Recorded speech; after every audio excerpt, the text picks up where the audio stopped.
Welcome back to the LEC. Now, all you out there, you better buckle up because me and Mark are going to be your tour guides through the wackiness that is the G2 early game. They have looked so good both yesterday and the day before, specifically how Yike has been able to play off bot lane and their early game priority. It's crazy. They've done it 2 games in a row, one with the Heimerdinger just pushing them back, then one with the Nautilus, I believe it was. They were just threatening dives constantly. And the way that they path down to secure camps or pressure them away or even fake pressure is just insane. Yeah, it's super awesome. We're going to actually bring up a clip of their early game from yesterday, sort of talk you guys through it, because they do a lot of really cool stuff. You got the play button over there. So a couple of you at home might have seen this clip a few times around the internet because it was just so good by G2, but we're going to break it down as deep as possible. So Yike's going to start up on the red buff, and he's going to do his camps in the top side to get towards level 3.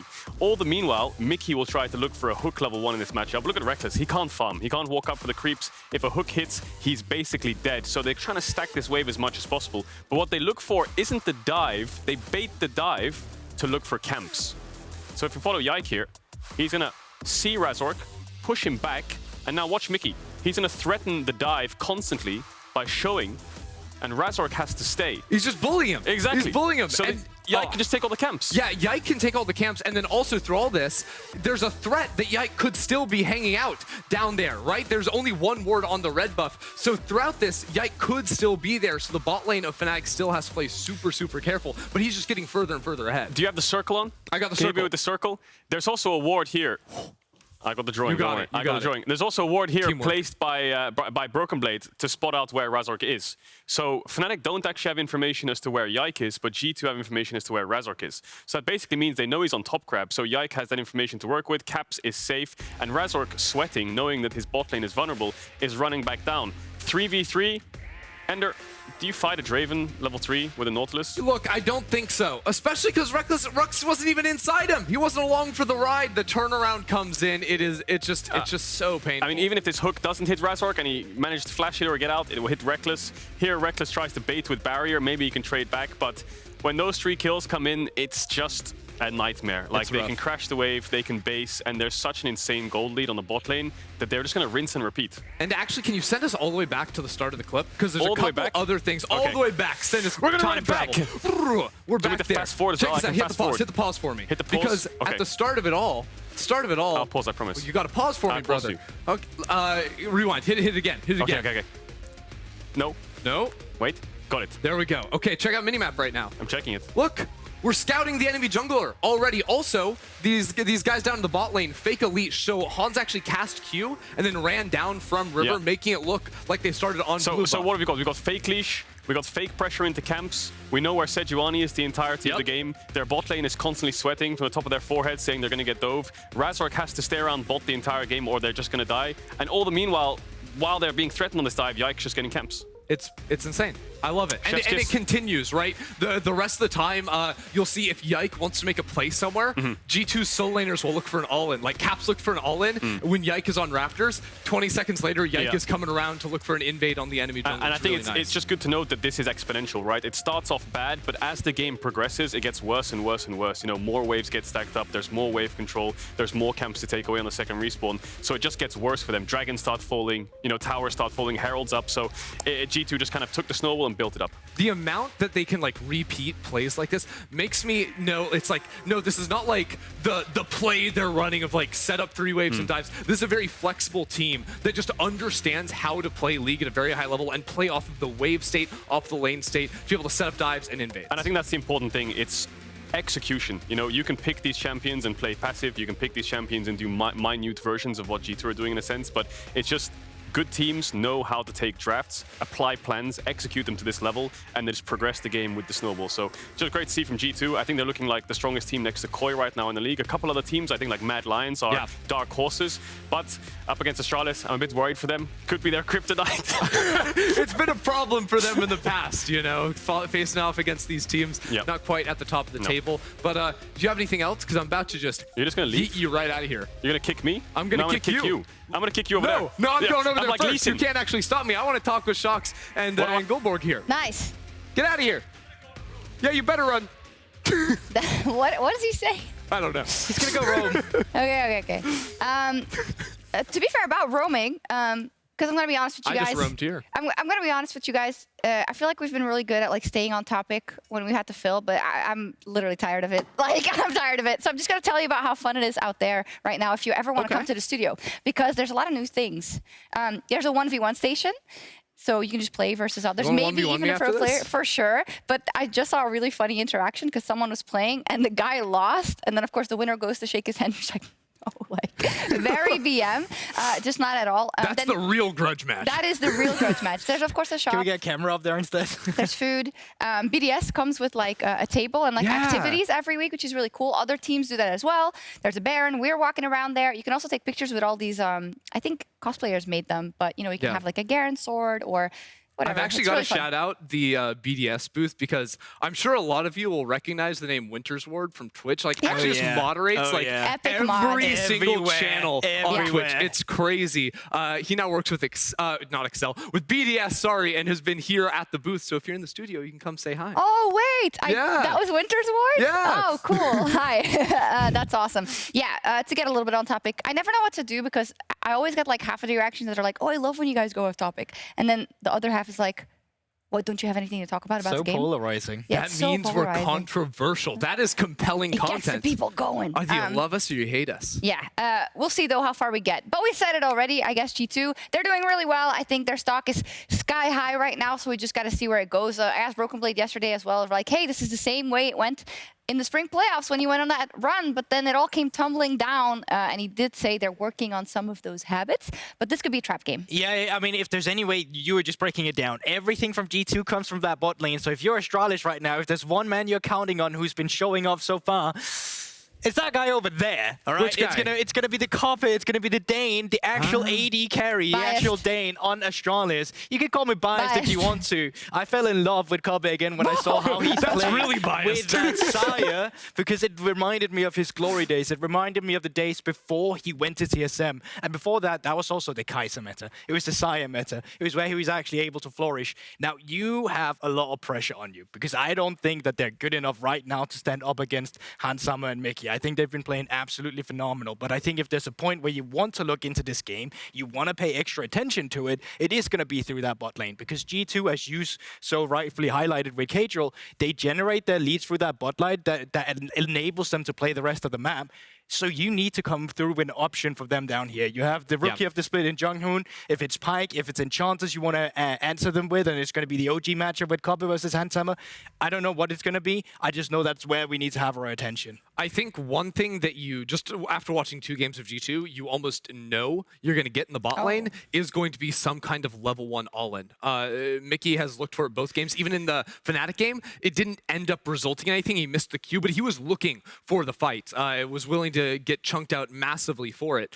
So I think either in the draft, being very wary of that, potentially even playing to play 5 players through bot lane. Not that G2 were camping in those brushes, but that's an option for them, something you could throw into the mix. But on top of that as well, when it comes to the draft, I'm not sure yet if you can play Yuumi versus G2 because of how sick their setup was last game. A large reason why they were able to walk around like they did, set up for the very easy dive where Rekkles didn't even touch a minion until the 3rd wave was coming in there, is because he has a Yuumi strapped to his back. Yuumi is completely useless at level 1 against these champions, right? Even if Mikyx gets chunked out to 50% at the start of the clip, there's no kill threat. There's nothing they can do. So until a team like proves that they can rock the Yuumi and not get blasted in the early game like that, I don't know. I would be very nervous about doing it. Oh, I like what I see. It's nice that it's not working out for the cat. Love cats. No cat. Not working out for the cat. This is the draft, by the way, of Astralis versus Mad Lions.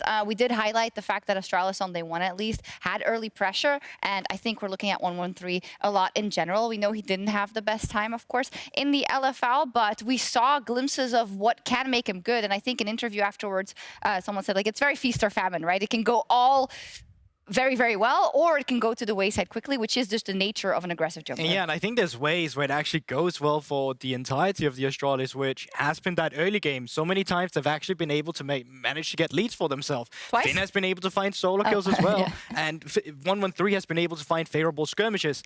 And then you get past like the 8 to 10 minute mark, and then it all starts to crumble. This is a team that gets caught off guard randomly quite a few times. We've seen Dajor beat us in of this. We've seen it from 1-1-3 as well. Finn as well has died in a solo lane too. And I feel like the most consistent part about them had been that bot lane. They need to come together with simple game plans as well, because the draft we had earlier as well, it can get a bit wacky. It can be a bit difficult to find that solidification of a good team fight composition. Everyone's kind of trying to do their own thing, exactly. right? So I would rather see them come together with something easy to execute, just to really get that ball going for once. I don't see it. No, it's not the fact that I see it either, but I'm trying to really build it up. Maybe that's the whole point. If you don't see it, that's when it happens. But that's when G2 aren't looking at you, right? And then they walk in. Hey, it's happened twice now. Yike has gotten caught out in the early game. Game 1, it was him walking to the enemy jungle, a little bit overextended without Mikyx. Game 2, he was just walking down to river, gets blasted there. So, I mean, that's happened. It hasn't been a real issue for G2 because they just converted into kills immediately after both times. But, you know, I'm trying to pull some straws here. I'm trying to find something because G2 don't look like they have many weaknesses right now. It's like a self-fulfilling prophecy almost, that people are always like, oh, you're talking about G2 so much, but they're playing so well. Yeah, like, what are we supposed to we're do? always going to talk about the teams that does the best in the beginning, and that's not because we're a fan of them. It's because they show the most high-level play that gives us more reason to talk about them. What I think is really scary about the current iteration of the G2 that we've seen so far is that they're not winning because Caps is necessarily the highlight player showing off. And that says a lot already, the fact that it's coming through jungle a bot. They're not winning because BrokenBlade has wacky picks that come through them in the top side. I'd even say BrokenBlade had been a weaker part of the G2, but they've all been insanely strong, so it's not even to say he's playing bad. It's just the fact that I think there are definitely points where you can attack, but the good of G2 is just too good. We saw them huddling, meaning we can go over to the casters and see them for their introduction. Vedi, take it away. Hello and welcome to Vedi time for Game 3 and the final 3 games of Week 1 of the LEC. When we wrap up these next 3 games, we will be a third of the way through the regular season, which is a very rapid change of pace. And we're going to change pace quickly as we get ready for the teams to take to the stage.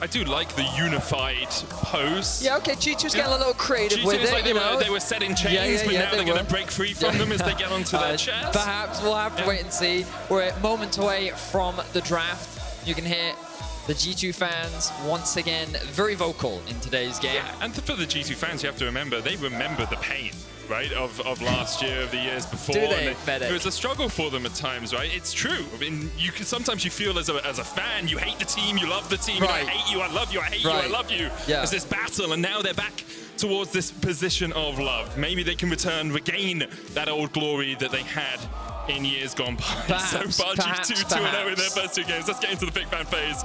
Lucian removed by G2. Heimerdinger taken away by Astralis. Astralis still looking for their first win here in the LEC Winter Split. So far, over the weekend, G2 have pretty consistently taken away the Jace when they have been on red side. Let's see if they change things up this time around. Maokai is something that they often like to try and remove from the pool as well, and they're going to do that once again as well. I wonder if that's something that Yike doesn't want to play, or perhaps it's just something that G2 feels a little too strong and they don't want to prioritize it. The Rise being removed as well does limit Cap's roaming potential. But as they were saying on the desk, Caps hasn't been the linchpin of this team so far, at least not in terms of the KDA, the scoreline at the end. Maybe his comms, etc., playing a big part in how G2 perform, but right now it's very much Yike and Mikyx teaming up in the early game, unleashing Hansama on the maps. And obviously when Hansama gets 3 kills about 4 minutes into the game, it definitely helps you out a little bit. Yuumi removed now by G2. Astralis still looking for their first win. They have looked to Viego every single game so far for 1-1-3. I wonder if we'll see something a little bit more in the meta from him. and they're going to ban out the Graves finally, so Yike's pool a tiny bit pinched, but I think a single jungle ban isn't going to trouble Yike too much. I don't think he's going to be concerned about it. What is interesting is that so far, Graves and Viego, the only champions that both these junglers have played so far this season. Sejuani will be picked up by 113. Alongside the Caitlyn, Caitlyn very strong, has been pick ban priority in all but I believe one game throughout the course of the weekend. Varus was taken first by G2, gives you a pushing bot lane. You can team up with things like the Karma if you really just want to go for the shove, or for someone with a little of CC like a Nautilus if you want to look for that chain of corruption chain. It's something that G2 I think have a lot of flexibility with. Ooh, Yike going for another carry jungler though. They have a lot of trust in him, and I think it's fair to have that level of trust. One of the things that I don't like to see with the Kindred is you not invading, playing for those marks, looking to try and gain control over the early game and start to accelerate this Kindred, and I think G2 is the type of team that can definitely do that. I would be a little surprised if they do lock in their support here. Often we do see Mikyx hold on to it. Maybe he wants a little bit of priority. Often we have seen things like the Heimerdinger come out early if they're confident they can get that push. But now there's an opportunity here for Astralis to match some of that push, and they'll do just that with the Lux Caitlyn bot side. There is always the question as to whether Caps just takes the Karma into the mid lane. And you play where we can support Yike, we have aggression down towards the bottom side, or at least push in the form of the Varus, and then we take a bit of AP up towards that top side for BrokenBlade. Could still work for them. That Karma doesn't have to go towards bottom lane in that support role. Lux kind of does. We really rarely see mid lane Luxes these days, but I'm not going to put it past Dajor from being able to bring that one out. Azir now taken away by Astralis means they think the Karma's going bot, and I think we both think that too. I was just, you know, pontificating on the possibility of a swap for the Karma. Yeah. Wow. Really throwing that degree around today, eh, Medic? Yeah, in my medical school degree, I learned the word pontificating, Betty. The Jax being banned by G2 is a little surprising. We've so far only seen BrokenBlade play the Jax this split. It's pretty much a very well-rounded, safe, blind, topside champion. Cassante is something that is, of course, still up and available as well. Wouldn't be surprised to see Finn head in that direction when we know how powerful the champion is, even though it actually hasn't had that much success here in the LEC. Not the best win rate, no, Medic. Cassante 1-6 right now, I believe. Yes. Even though it is very strong, it definitely isn't resulting in wins for many teams right now. Let's see if G2 choose to remove that.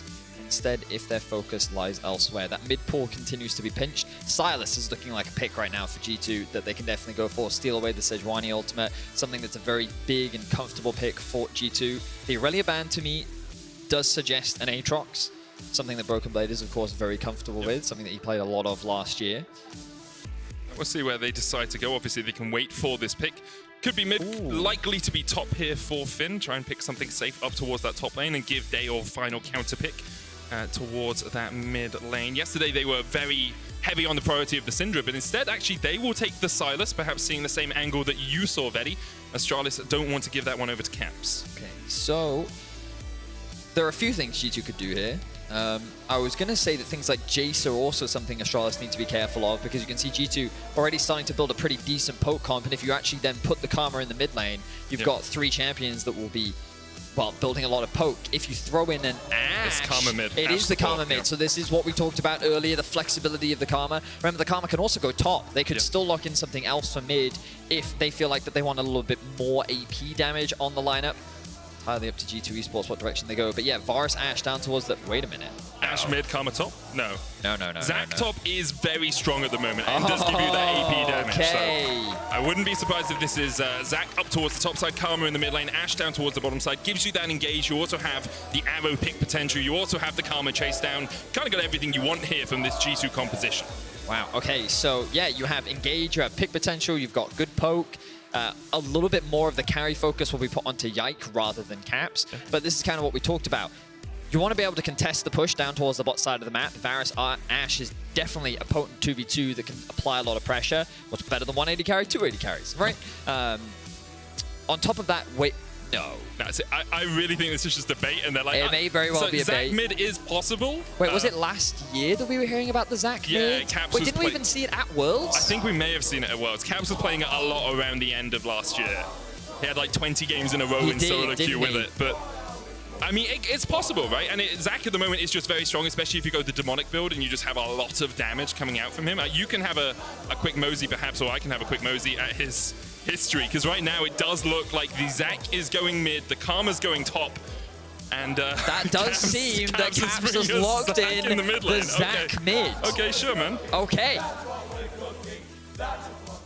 Are they saying that's what we're cooking right now? Let him cook. Okay. Flubber here has been doing a little bit of chemistry. Cooked up something spicy for the mid lane for us. Okay. I'm going to do a little bit of research into this because I'll be honest, I have not seen a lot of Zac mid recently. But wow, okay, so G2, we always know them as a team that's not afraid to try something different. Coming into this matchup, expectations are that G2 are the heavy favorites. And when you kind of look at what Astralis have drafted for themselves, like, it's pretty stock standard, nothing too crazy. They have strong power on the bot side of the map. They have lanes that they can play through. They have strong team fighting. Let's see if they can stack up against the powerhouse that is G2 as we get into Game 3.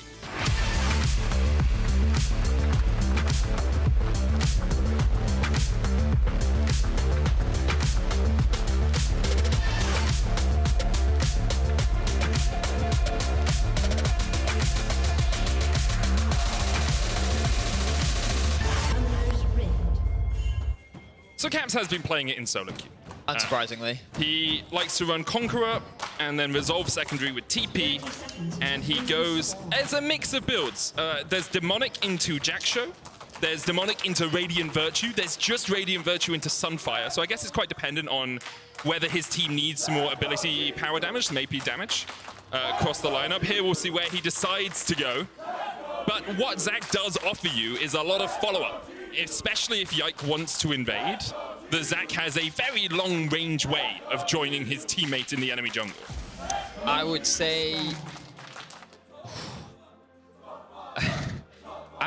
I'm thinking about the scaling mainly, because whenever you put things like a Karma top, you're funneling all these resources into a support champion. Yeah. And there's even, I believe we've been seeing more of a tank Karma top build as well. Radiant Virtue, and you can also go the Frozen Fist build as well. Yeah, exactly. That's the one that Shakurez. Yep. He's the one, if anyone does use Twitter, Shakurez often gives all information like how much healing reduction is done in the game, and like he'll give you information on stacks, and he's a big Karma advocate, and he's also someone that loves tank Karma. He loves frustrating people with the build. We'll see what direction BrokenBlade does go. Will he go heavily supportive, or will he go for a little bit more tankiness?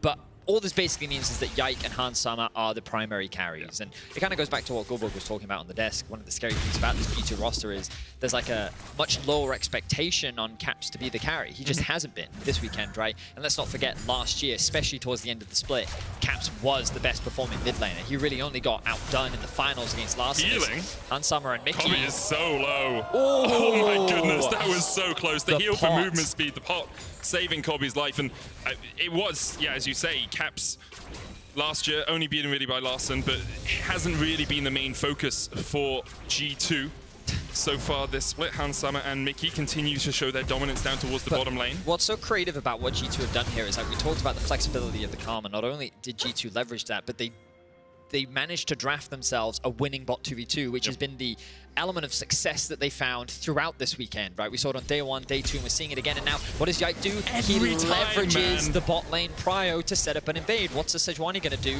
to stop him? Just overall, excellent play from G2 and just great synergy between the bot side and the jungle. And look at mid lane as well. We can see Caps able to actually get the push off so that he can collapse first. Dajor sacrificing that wave. But Yike is going to be perfectly safe, able to get away from here. And Dajor's forced underneath this tower. Very well played from G2 in the early game. It's just paint by numbers for them, right? You get the pushing bot lane, you push in, you burn a summoner early on to try and get that trade in, and then all you do is allow Yike to step forward, and it's happened in every single game that we've seen from them. So all credit to Yike, of course, seeing the opportunity to go in. I hear as well that he's shot calling a lot of these decisions. BrokenBlade talked a little bit about that yesterday, but Mikyx and Hans Sama are doing exactly what they need to do to help out their team. Yike, no flash, of course. Dajor is low. They immediately jump to the Yike. They're going to get a stun. They bury him in ice, but he's able to dash away. Dajor's so low, he will go down first. First blood over to Astralis. Caps still on the chase. Another stun coming out, but Caps with the volatile matter will be able to find his first kill of the game. And while Caps may not be the carry, he still has the moves, man. When we get the replay up, you have to see what Caps did there.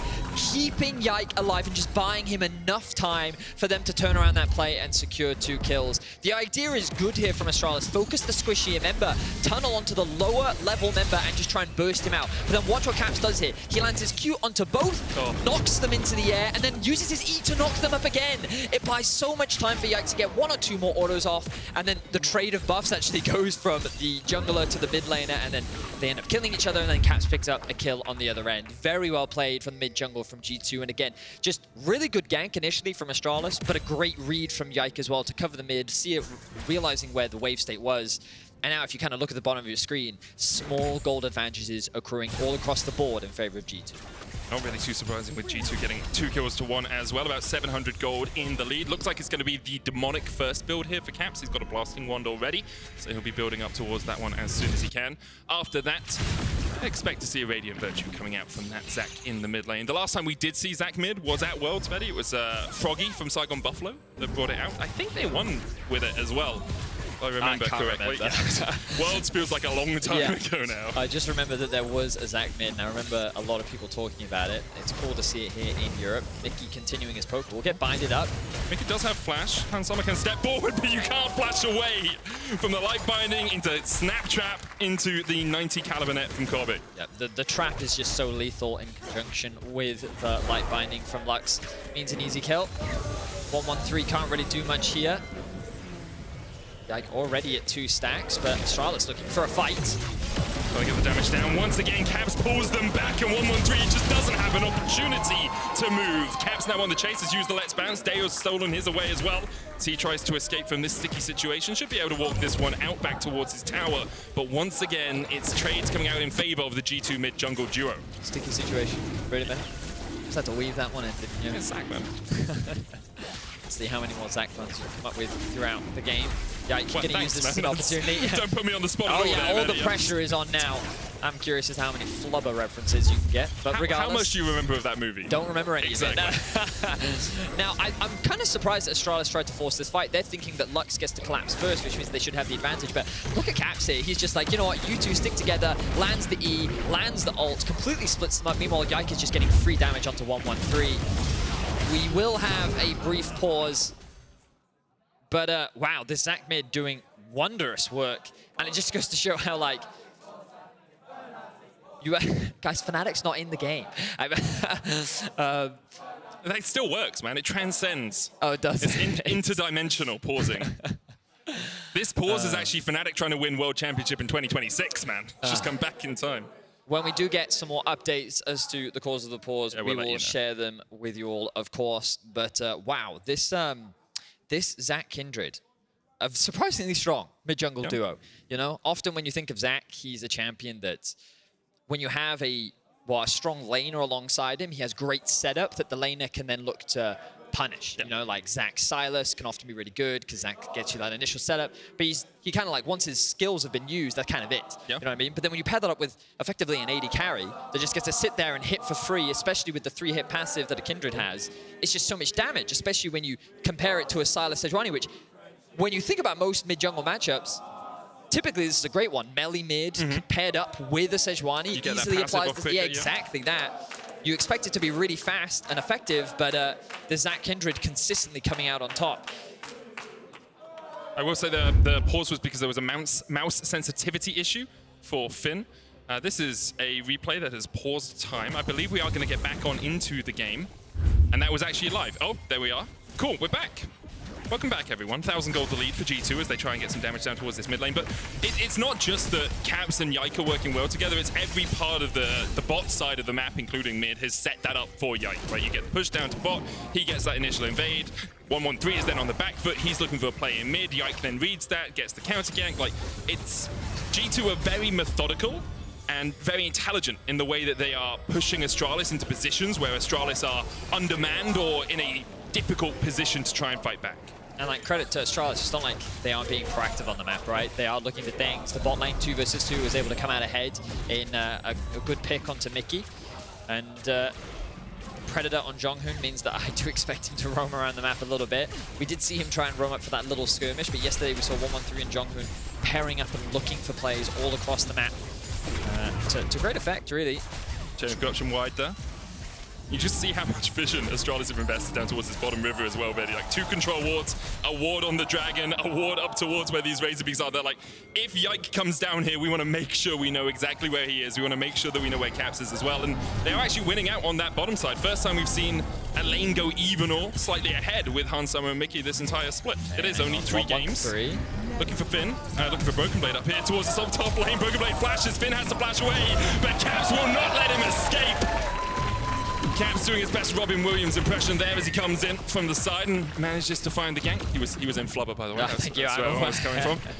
I don't remember any of the movie. That's the entirety of it. A green thing bounces around a lot, you know? Another great roam from the G2 mid jungle. I think the idea, once again, very good from Astralis. Finn, I don't want to say that he was necessarily baiting BrokenBlade in, but BrokenBlade saw a kill avenue there, the ultimate from Dajor. Now Caps does still have the passive here. He's going to split into unstable matter, and I'm not really sure 113 and Dajor have enough to really do too much more. Over the prison. Lamb's respite saves BrokenBlade. Caps comes back to life with about 500 HP. BrokenBlade looking for the mantra W. Once again, we see 113 going in, but he just can't get the damage down. Yike surviving, dodging out of vision, and 113 will fall as well. G2 escape.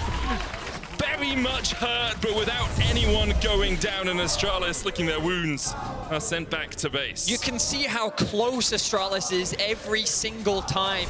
The idea is good, but they just fall short of the execution, and G2 is consistently outplaying them. So far this weekend, it's been very much about the bot side of the map, but today it's about the top side. And again, the idea is good here from Dajor, throws the ultimate out, combined with 113, they're able to get this initial pick. But Yike holding onto his ultimate, Astralis a little hesitant to overcommit. They're like, hey, we can get this kill here. The ultimate doesn't connect onto Yike, which means he can get the ultimate through. And then Dajor trying to disengage, goes back in, can't get the kill onto Yike. Astralis, 113 then tries to flash over and he cancels his auto attack. Oh, of course, he probably loses vision there, you're right, because they don't have a ward in the brush, which means the Yike is able to dash away to safety, and G2 walk away with all 3 alive and walk away with the Herald as well. So just a brief summary of what's happened so far in this game. 10 minutes in, G2 have got 6 kills to 2. They are 2,500 gold ahead. They got the first Dragon and the first Rift Herald. And a Kraken Slayer. And a Kraken Slayer. 10 minutes. Already complete. So I will say, Caps, I think, completed the Demonic Embrace first, but it's not a Mythic. Right. So it doesn't count towards our Mythic tracking. That's fair enough. You know? That's a good point, Medic. Yeah. It's a great point. It really wasn't. It was just pedantic. No. It was palantropic, one may say. Deserves his palantropic? That's the word you said earlier. Yeah, I did school too, yeah. Right, Dragon spawning in less than a minute's time. Okay, they're looking for Mikyx. They can catch him. Lightbind is going to connect. The arrow dodged away by everyone. Well played by Astralis there for a single pick. Crowd, watch out. The arrow's coming to you. Okay, they're all safe. Man, they stepped back from it. That was good dodging from Astralis. Yeah, give him some credit. You know, like, Mikyx had a great weekend so far. Yeah, he is 0-2 in this game. Yeah, exactly. So you got to point those errors out. That's our job as casters. Okay, yeah.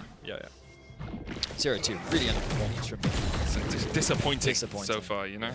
Like, he's really letting Hansama down, one could say. You know? But I'm sure he'll bounce back. We'll see how he does. You know? Maybe right Ashe just isn't his style, you know? He needs to go back to the high midding. Of course, G2 still in a very commanding position. 2.5k gold is the lead that they find themselves. BrokenBlade with a bit of an exchange against Finn. I really think BrokenBlade wins this, by the way. So Finn's going to go in with the World Ender. BrokenBlade gets the root down once again, just forces him away. It's actually pretty grotesque. Has anyone ever had fun playing against Karma Top? Like, seriously, I'm happy to... If someone sits there and tells me, oh, I love playing against Karma Top, then sure, I'm happy to meet you, but I just don't think that that person exists. People are going to say that now, but we know in our heart of hearts that they're lying, yeah. It's impossible. This champion is so obnoxious. Especially since he's going Radiant Virtue here on the Karma, so extra ability haste, extra healing for everyone. I mean, I would do the same if I saw that my jungler was 3-1-2 and had Kraken Slayer already. I probably would as well. And you have a Zac with Demonic. Ripto's going to go down here in the mid lane. Dale's using the stolen Let's Bounce to try and keep Caps and Yike away from the tower. Now, Ripto would only get about a plate and a half of this, which means with the bulwark coming in, that tower's going to stand for the moment. Caps getting chased down. One more auto is enough to get the icebreaker. The arrow connects, but Dajor still able to pick up the kill. Lamb's Respite used as well by Yike to try and keep his mid laner alive, but he just was outside of the range of it. So a bit over-aggressive there from G2, and they are aptly punished by Astralis, but meanwhile on the bot side of the map, G2 are quick to respond, pushing in these plates, and overall, it is a net positive for G2 because they will get 2 plates in mid. They got another plate in the bot side of the map as well. So while they did get that shutdown onto Caps, and it was a much-needed shutdown for Astralis, Overall, G2 find themselves still with a gold lead. And the thing for G2 is as well, getting that Rift Tower down and taking quite a lot of damage off that tower means it now sits at, say, 400 HP.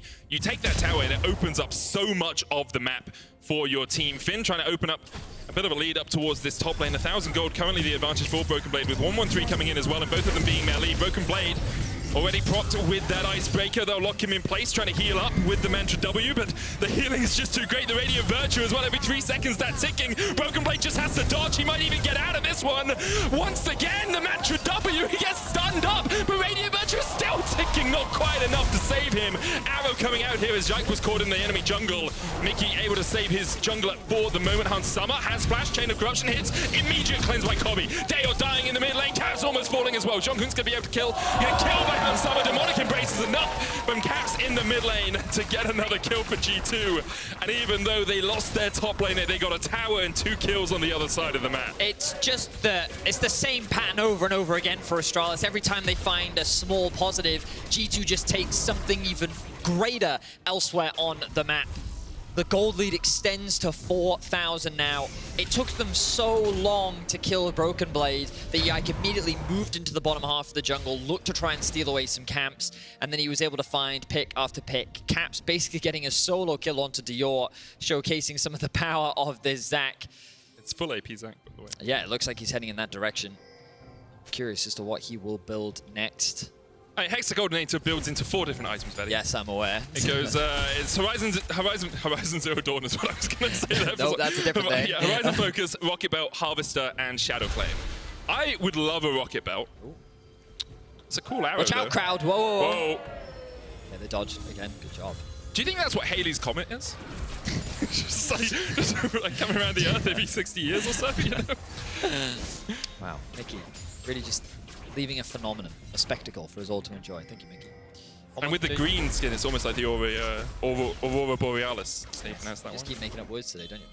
Interesting. Anyway, at this time of year, the Caps looking for an engage. His last action shot will find his mark. Wait, did he just use the? He did use the cone. He did. Finn though, just gonna brush that one off. Will be forced to use the ultimate.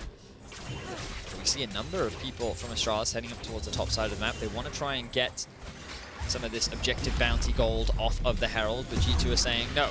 It looks like that we're gathering for a fight. Ultimates are aplenty for G2. G2 win this fight if it happens, but I would say so. Yeah. Let's see. Astralis though, posturing, looking for it. Okay, so Hans Summer doesn't have flash, does have the Chain of Corruption. Kobbe no cleanse, no flash on him. And Astralis, I think, realized that perhaps they should not fight against a team that is 5,000 gold ahead. What they are doing is they're trying to cut off the route with which G2 gets back. Flash in from Mikyx. I don't know if flash ult makes a difference, but let's pretend it does. Let's pretend it does. Otherwise, all we've done is highlight the fact he's I'm made sorry, this. Mikyx. You just... Someone's got to eat it today, Mikyx, and I'm afraid you're the punching bag, my dude. All I'm going to say is, you know, like, you're making it an easy target that you can't hit. You know who's not an easy target? Oh, that was good, man. That was good. 113 will walk away with his buff, but it looks like that Yike will steal away the rest of the Caps as Caps takes away those wolves. Astralis just getting bullied out of the jungle right now. G2 setting up for the Drake, spawning in less than 30 seconds. And for Astralis, it's a very difficult situation to be, because you have a bit of pick, you know, a light binding into a glacial prison, you can find 1 or 2 kills here or there, but G2 aren't really giving you that opportunity. All they're doing is moving, you know, 4 players around the map. They keep BrokenBlade off to, they keep BrokenBlade with Caps and with Yike, and then Mikyx and Hans Summer slowly join the fight, and Caps now looking to go in. The arrow connects onto the tank, but 113 not that tanky for not that long, as he is forced back underneath the towers. Dajor is trying to get some gold on the other side of the map as the Rift Tower charges in. And it won't take the inhibitor tower down towards this bottom lane. Dragon, though, on the menu as you save Eddie, third of the game for G2, only 17 minutes in. See Mikyx very quickly going back to base so he can get back out on the map sooner with his refreshed stock of wards.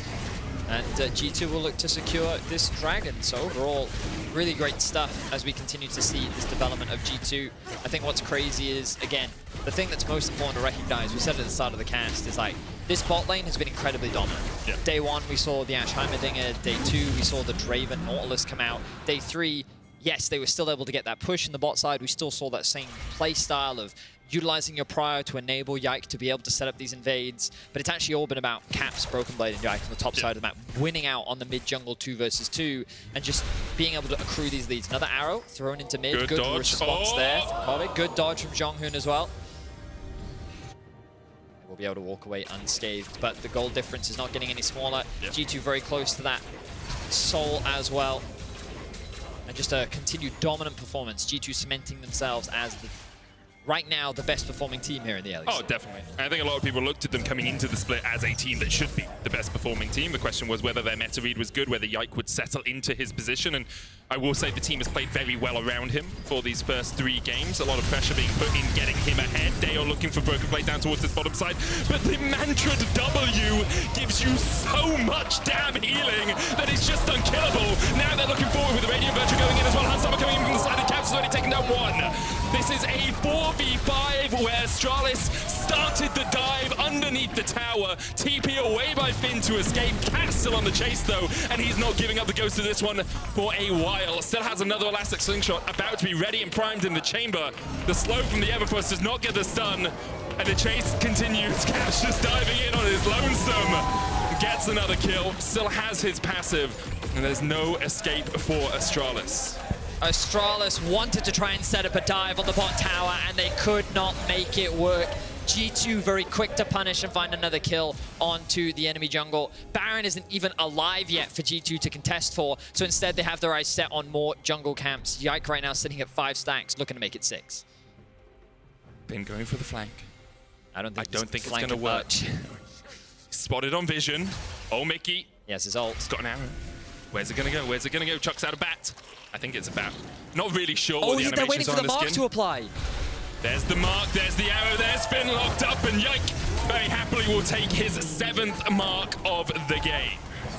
Wait, did the mark actually end up proccing? Well, it says 6 still on the overlay, so I'm going to assume it did. Let me have a quick check. He's at 6. Okay, so it looks like that the mark didn't quite fully proc there, because I saw it like developing underneath. Maybe it just wasn't quite enough. Maybe it wasn't quite enough. You can see it's still over his champion portrait there as well. Yeah. If anyone doesn't know, Kindred can mark enemy champions, and then when she kills them, she gets a stack. Your first breakpoint is at 4 stacks, where you get extra range, extra AD, and the more stacks you get throughout the game, the more breakpoints there are, the more range you get, the more AD you get. You get a bunch of really cool things. Basically, you need 4 stacks to really be a champion, and then after that, you become much more of a champion as the game goes on. What's interesting to note here is BrokenBlade uses his Mantra W on Finn, right? So what's going to happen is as Dajor loses tower aggro, Finn's actually going to be stuck underneath the tower with tower aggro, which means that he's then forced to disengage as well. So Astralis immediately on the back foot. Really great play there from BrokenBlade. And watch this play from Caps. He's going to rocket belt in and then ultimate so that he actually gets a better setup with the ulti. Who would have thought that I'd be talking about Zac mechanics today? Caps really good with the engages, repeatedly using the E. The TP out from Finn. G2 saying they don't care about him, and then the chase does end up coming through. They're going to end up getting a kill onto 113 as well. But overall, great play from G2, and they quickly use this to set up invades on the top side, steal away these camps, and overall gain more and more advantages. So great stuff from G2. Absolutely one-sided dominant affair. Astralis, their best way back into this is if they can find some sort of pick or steal, but it looks like Finn is getting picked once again. Put the mark on him preemptively for this moment, Vedius. Yike gets his 7th. Now the Baron perhaps on the menu for G2. It is on hit Varus for Hansama, so they do actually take it a lot quicker than if that Varus was just lethality. 90 caliber net trying to get away. Caps was not with the team for this call. Hansama though, still able to snipe out Kobbe. Dajor trying to retreat, looks to go back in, but can't quite find the chains. And now the chains have been broken free by G2. Caps unstoppable. Only Jeonghoon survives. And the sad bee, well, going extinct like them, my friend. Jeonghoon will go down. An ace for G2, 22 minutes in. And looks like they're going to go for the Baron. Could also just, you know, take a couple of towers. G2 just looks so dominant. We heard the rumors about their scrims. We heard about how very few teams could really compete, and it was like, we're seeing their scrim performance on stage right now. Absolute destruction. And again, there was criticism, like I had criticism for BrokenBlade over the last 2 days. I had question marks around, okay, well, Caps hasn't been the shining light, but is that really a problem?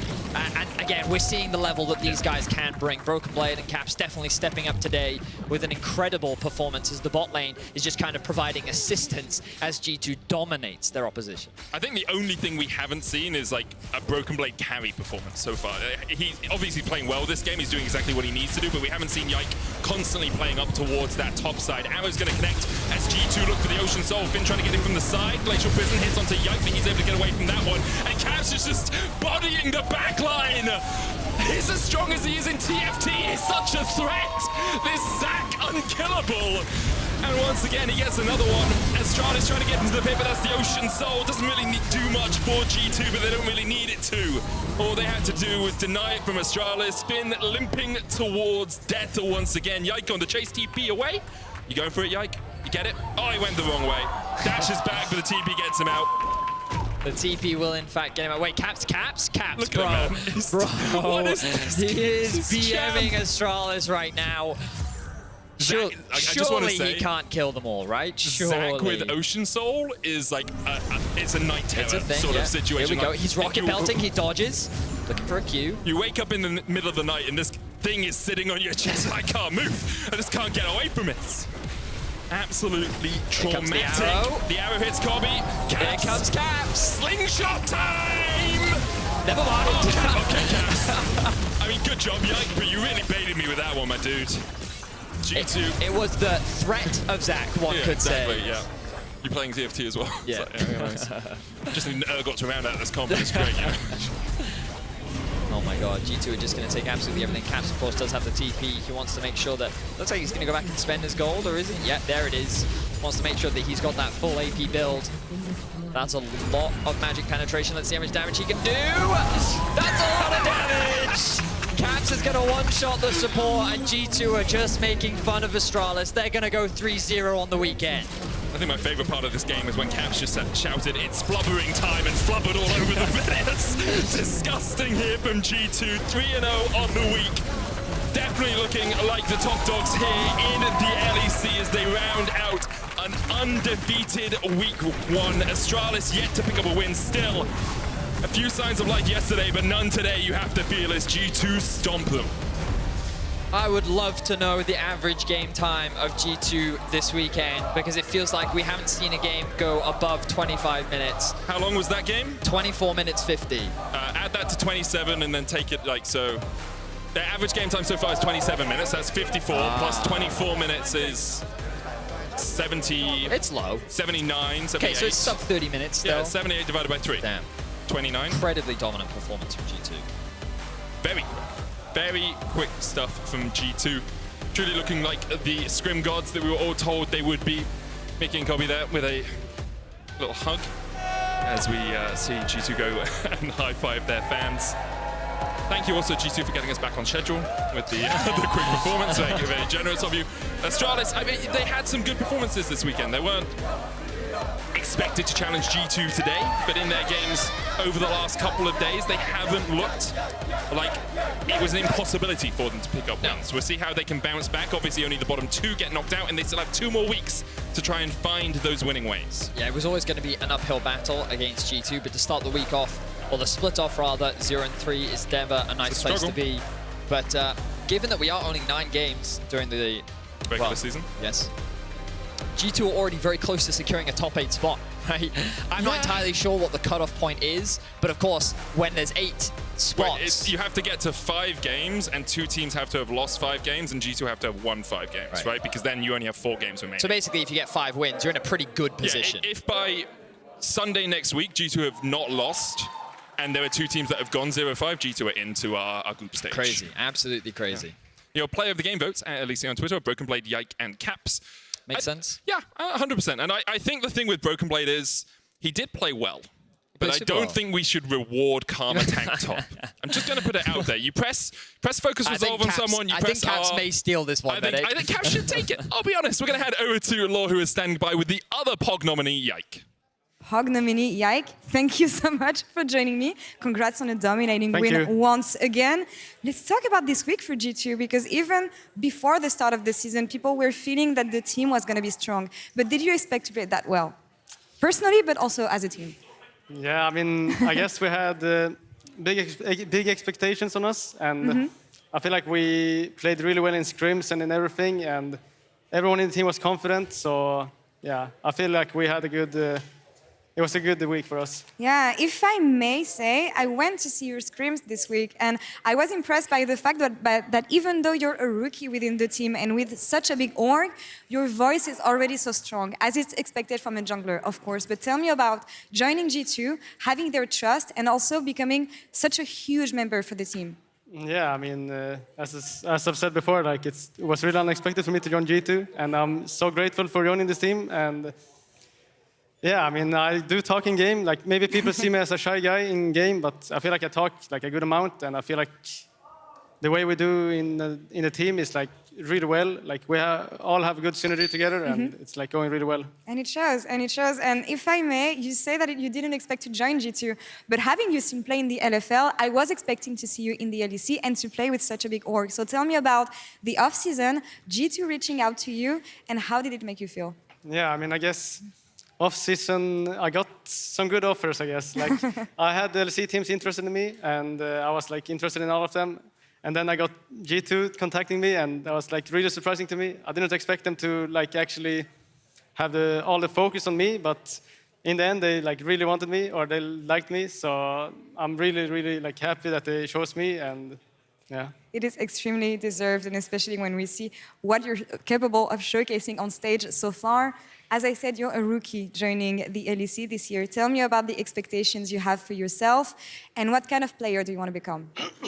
Yeah, well, I'm a rookie, and I probably replaced like one of the best junglers in the West. So it's for sure a lot of pressure on me, and I try every day to do my best and and to like improve every day. And I want to become the best in EU. I want to become the best jungler in the EU and in the world as well. I don't know if production can show what is happening here, but G2 fans have been crazy throughout the entire weekend in the studio. This is the first time you get to see something like this. How does this make you feel? Yeah, I having mean, so much support. We have so many fans, and it feels like incredible. I'm so thankful for every fan that comes here and cheer for us. It feels amazing. Thanks to the G2 fans. And Yike, thank you. I have one last question for you, because Caps is waiting on the other side of the studio with Ender, and they're going to talk about Zach. Yeah. When I see the draft here, backstage we were wondering where Zach was going to end up. Is it going to go mid? Is it going to go top? What was the idea here? Because you knew that they were keeping the last pick for top lane, so did you know already that Caps was going to pick it? So, yeah, I mean, both me and Caps like to play Zach. Like, I play him a lot in solo queue, and Zach is also, I mean, Caps is also a Zach enjoyer, so it's really nice pick for us, I guess, because it's a flex. And yeah, I mean, we were not sure. I mean, we had... You had Kindred, yeah. Yeah, I already picked Kindred, so it was, I guess, maybe obvious if some people know with Caps that it was going to go mid. So, yeah, I mean... Yeah. I guess. Dylan, we have to go Zach once Dylan's again. Thank you so much, Yike, for the interview. Congrats on an amazing week with G2. And Ender, back to you with Caps. Thank you very much, Laure. Oh my God, they're bowing down, praying to Yike. Caps, thank you for joining me over here. We're gonna try and do a little bit of a Zach tutorial for all the new guys out there. But before I ask you anything about the pick, I wanna know, because Froggy played this first at Worlds, and I think that's where it caught on popularity. Had you tried it in solo queue or anything before, or is this inspiration from him? I mean, I played it I think I don't know, 30 games or 40 games before Worlds. It was definitely like something I wanted to pull out. We didn't really make it far enough to pull it out, but luckily I can pull it out now instead. And yeah, I'm just happy that the right game came up for it. I mean, it looked crazy. I want to check out the rune page first and just sort of walk through any choices you make. You're rocking the Conqueror, which pretty standard, I believe, on the Zach pick. But was there anything specific in game you were rocking? And we'll get those runes up here in just a second. Don't worry about that. I mean, for sure, like the Conqueror is very strong on him. Like second win and like especially revitalize, because you're always like losing health, and healing is very important. But usually I go more for like a tanky route. But because the early game went quite well for us, I was thinking that a bit more AP damage was needed, right? So I came in with a bit more of an AP build this time around. Not sure if my coaching staff was happy with that because they were kind of counting on a tank, but you get what you get, you know. I mean, at the end of the day, you're just like jumping in, trying to one-shot a Lux and a Caitlyn in the back line, so hard to complain with that. I think here, like, you're taking the CDR, makes some sense. No AP down here. That's what we need to remember in solo queue. We're trying to create some solo queue demons on the Zac pick. Like, you start with the tank build. If everything goes well, then you can always like pivot into a full AP, you know, get as much AP as needed. The problem with AP is that you're very squishy, and especially if you're jumping in, you kind of get super one-shot. But also we had Kindred ult, which helps a lot with getting one-shot, because even if I die, she can like save my passive. And except that one time, it came in a little bit too late. Except for once, but the first time around, it kind of was quite clutch. I think Sylas even flashed in. So it had a lot of value there. Yeah, let's actually go ahead and check out a mid lane fight that you took with Yike. He ends up falling, but you get the double kill, kicking things off. And your flash to block the Sylas E here is insane. Look at this, what? Yeah, it was a close one. I was when I thought they would go on me initially, right? Because they were trying to gank me, but they were actually like pretty good at turning onto Kindred. Because they knew Yike didn't have flash, right? Yeah, Kindred didn't have flash, and also he's just like much squishier. Like if they kill me, they have to go through my passive as well. And when I saw that, I was just like, praying I could save him somehow, right? And luckily, I mean, I guess I didn't actually manage to save him, but I got a double kill, so it's worth Yike's life. Yeah. It's worth it. Yeah, those long fights, you're spamming W, like no cooldown. The Conqueror's working up too, so that works nicely. And then also, you can just become a jungler when you want as well. So how are you trying to find, we have a top lane gank that you're able to pull off. How are you able to find that controlling the wave as well? So I mean, I don't remember exactly the setup, but I believe that we were maybe playing for like, I don't know, we were trying to set up Herald or something, and Aatrox and Sejuani tried to kill Karma before we can do that. But luckily I was around the area, so I kind of just like make my way up. And BB kind of made it easy for me because I think he already got his flash and ult and everything. So it was easy cleaning from there. Yeah, and you just like, the mid waves are coming and you're like, I don't need that. I'm just going to, I'm Zac, you know, I don't need that. Like the thing is, if I don't get enough farm, I can always just go tank, right? Sure, that's true. But you didn't. You went AP, and then you got a solo kill. So were you finding yourself in positions where you're just trying to like hide in fog of war sometimes to get picks? Or like right here, Dajor is just going on to you and you kill him. Yeah, I mean, for sure, you can have quite good trades with Zac. He's not the best champ at running forward like this. I think it was only mainly because I was quite far ahead. But because you need to pick up the passives. Like, you don't really do as much damage without picking up the passives. And we saw like a lot of passives were flying backwards. So I'm not really that great at running at them. But in this case, it worked out because I had an item. I think he didn't have his mythic yet. So I'm happy that the demonic embrace just burned him down. Yeah, you just burned him down at the end. That's a 15 KDA on the Zac right there. That's looking a little bit ridiculous. It's the high DPM Zac as well. Yeah, 760. Look, all I'm saying is I feel like we might be seeing a lot more Zac in the future. So do you have like one piece of advice or anything you'd give to some solo queue friends out there that are trying to pick it up? I mean, definitely like try to play with your jungler, right? You saw a lot of me like growing up with Yike this game because you don't really do that much alone. Like sometimes you can like win lane and stuff like that, but you can't really kill him. You kind of need your jungler's damage, especially if it's like a strong jungler like Kindred. Always helps out. Awesome. All right, team up with your jungler and don't build AP until you're already crushing the game. Thanks so much, Caps, for the tips on the Zac. Absolutely smurfed it. And we are going to jump to a quick break before we hop into the rest of the action for the day.